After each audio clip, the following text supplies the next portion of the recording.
আমি আজকে সয়াবিনের একটা রেসিপি করেছি, সম্পূর্ণ নিরামিষ। আলু আর ফুলকপি দিয়েছি, একটু মটরও দিয়েছি সঙ্গে। আমি কিভাবে করেছি সম্পূর্ণটা তোমাদেরকে দেখাবো এখন। চলো দেখি।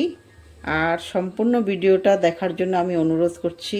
সম্পূর্ণ ভিডিওটা না দেখলে তোমরা বুঝতে পারবে না। আমি এটা অন্য রকম করে করেছি সয়াবিনের তরকারিটা, তখন না দেখলে বুঝতে পারবে না। আগে দেখে নাও, সম্পূর্ণটা দেখবে। হ্যাঁ, চলো কিভাবে করেছি এখন তোমাদেরকে দেখাচ্ছি। সয়াবিন নিয়েছি, আগে থেকে ভিজিয়ে রেখেছিলাম। এগুলো আগে থেকে ভিজিয়ে আমি ধুয়ে পরিষ্কার করে নিয়ে এসেছি। এখন আমি এগুলোকে আজকে সয়াবিন রেসিপিটা করে দেখাচ্ছি তোমাদেরকে। সয়াবিনগুলো আমি এখন একটু সরিয়ে রাখছি। এখন অন্য একটা বাটির মধ্যে আমি প্রথমে বেসন নিয়ে নিচ্ছি। বেসনটা তোমরা তোমাদের কতটুকু সয়াবিন দিচ্ছ ওই হিসাবে দেবে, কম বেশি ওই হিসাবে করবে। আমি 3-4 চামচ দিয়ে দেব এখানে। তারপরে দিয়ে দিচ্ছি হলুদ গুঁড়ো। এখন দিয়ে দিচ্ছি একটু জিরার গুঁড়ো, বেশি না, একটু পরিমাণে দিচ্ছি। তারপরে দিয়ে দিচ্ছি নুন। নুনটাও তোমাদের আন্দাজ মতো দেবে। তারপরে দিয়ে দিচ্ছি একটু লাল লঙ্কার গুঁড়ো। এগুলোকে এখন আমি ভালো করে মিক্সড করে নেব। আর একটা জিনিস দেব, সেটা হলো কালো জিরে। কালো জিরে দিয়ে এখন আমি এগুলোকে প্রথমে ভালো করে মিক্সড করে নিচ্ছি। তারপরে জল দেব।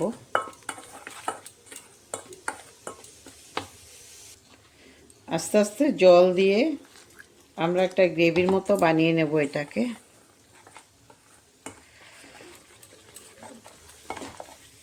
বেশি একটা পাতলা করলে হবে না, আর একটু জল দেওয়া যাবে, বেশি পাতলা করলে হবে না। হয়ে গেছে এটা। এখন আমি সয়াবিনগুলো এইভাবে জল চিপে চিপে দিয়ে দিচ্ছি। জলগুলো চিপে চিপে দিতে হবে এইভাবে। এখন এগুলোকে ভালো করে মিক্সড করে নেব। এদিকে তেল আমি আগের থেকে কড়াইতে দিয়ে দিয়েছিলাম, তেল গরম হয়ে গেছে। এখন আমি এই সয়াবিনগুলোকে একটু একটু করে দিয়ে ভাজবো, বেশি দেব না একসাথে, বেশি দিলে হবে না, সব জট পেয়ে যাবে। এই জন্য একটু একটু করে দিব। তারপরে আমি এগুলোকে সব ভেজে নেব। আমি এদিকে মশলাটা করে নেব। 4-5টা কাঁচা লঙ্কা দিয়ে দিয়েছি, তোমরা যে পরিমাণ ঝাল খাও ওই হিসাব করে দেবে। তারপরে দিয়ে দিচ্ছি এই যে 1 পিস আদা, একটা টমেটো দিয়ে দিচ্ছি এটার সঙ্গে একসঙ্গে। তারপরে দিয়ে দেব আমি জিরে আর ধনের গুঁড়ো একসাথে, এটার সঙ্গে করে নেব একসাথে। আমি কিন্তু রেসিপিটা আজকে সম্পূর্ণ নিরামিষ করছি। এখন আমি এগুলোকে মিক্সার গ্রাইন্ডারে ভালো করে পেস্ট করে নেব।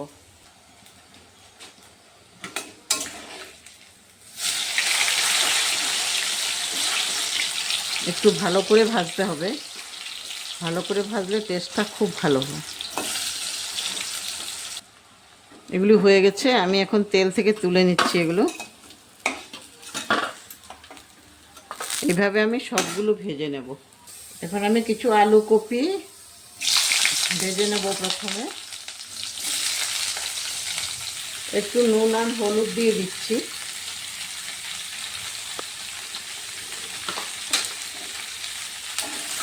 আলু কপিগুলোকে একটু ভালো করে কষিয়ে নেব।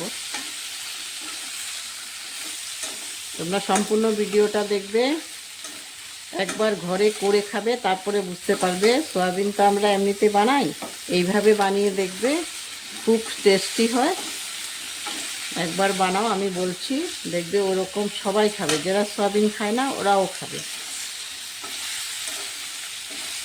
আর সম্পূর্ণ ভিডিওটা দেখার জন্য অনুরোধ করছি। আর তোমরা যারা ইউটিউব থেকে দেখছো, তারা আমার চ্যানেলটা যারা এখনও সাবস্ক্রাইব করোনি, সাবস্ক্রাইব করে দেবে, আর একটা করে লাইক আর শেয়ার করবে। আর যারা ফেসবুক থেকে দেখছো, তারা ফলো বাটনটা প্রেস করে দেবে, আর একটা করে লাইক আর শেয়ার করার অনুরোধ করছি। এখন আমি এগুলোকে ভালো করে একটু কষিয়ে নেব। আলু আর ফুলকপিগুলো ভাজি হয়ে গেছে, এখন আমি তুলে ফেলছি। তেলের মধ্যে আমি 5 ফোড়ন দিয়ে দিচ্ছি। এখন আমি মশলাগুলো যে করে রেখেছিলাম ওইগুলো দিয়ে দেব।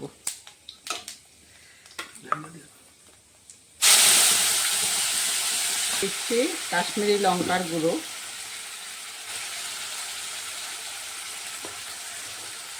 হলুদ,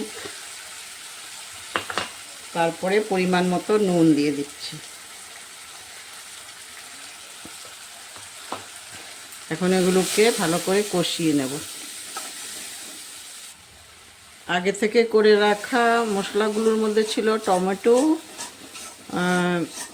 আদা, জিরে গুঁড়ো, ধনে গুঁড়ো আর কাঁচা লঙ্কা। আর এখন দিয়েছি আমি কাশ্মীরি লঙ্কার গুঁড়ো, হলুদ আর নুন। এগুলোকে সব মশলাগুলোকে প্রথমে আমি ভালো করে কষিয়ে নিতে হবে। মশলা কষানো হয়ে গেছে, আমি এখন জল দিয়ে দিতে পারবো।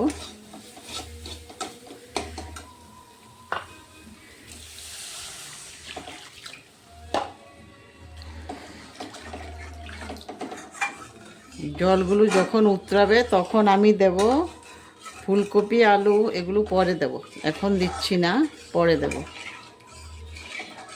জলগুলো উতরাইতে হবে, তারপরে দেব। ঝোলগুলো ফুটে গেছে, এখন আমি এটার মধ্যে প্রথমে ফুলকপি আর আলুগুলো দিয়ে দিচ্ছি। তারপরে দেব আমি আগের থেকে কিছু মটর সিদ্ধ করে রেখেছিলাম, ওখান থেকে একটু মটর দিয়ে দিচ্ছি। এই যে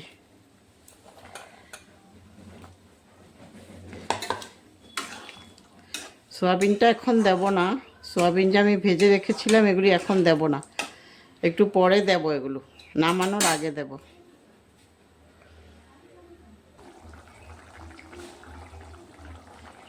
আমি সয়াবিন এখন দিয়ে দিতে পারবো, সয়াবিনগুলো দিয়ে দিচ্ছি এখন।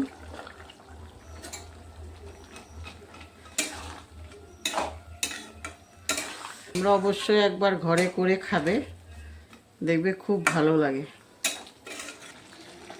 হয়ে গেছে, এখন আমি ধনেপাতা দিয়ে দিচ্ছি উপরে, আর গ্যাসটা আমি অফ করে দিচ্ছি। এখন আমি এগুলো একটা বাটিতে নিয়ে নেব। দেখো বন্ধুরা, আমি বাটিতে নিয়ে নিয়েছি।